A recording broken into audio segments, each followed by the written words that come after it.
Serangan balasan atas kematian pemimpin Hamas Ismail Haniyeh dan Panglima Hizbullah Mohsin Shukr dilancarkan.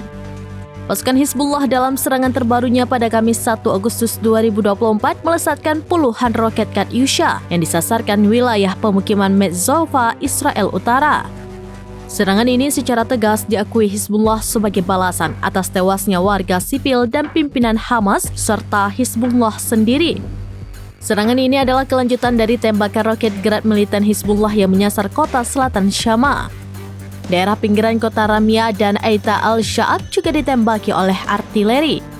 Israel melaporkan serangan udara ini membuat kekacauan di Rasa al-Naqoura, Shlomi, Hanita, Liman.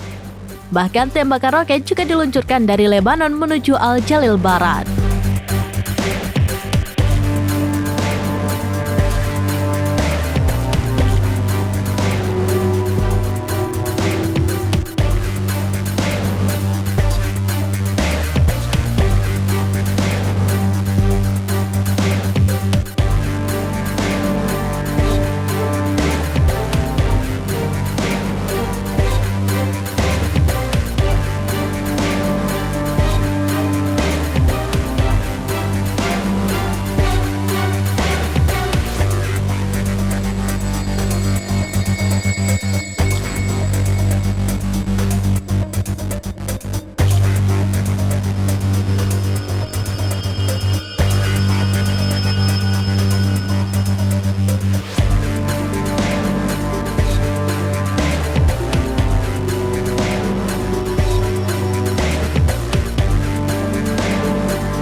Download Tribun X sekarang, menghadirkan lokal menjadi Indonesia.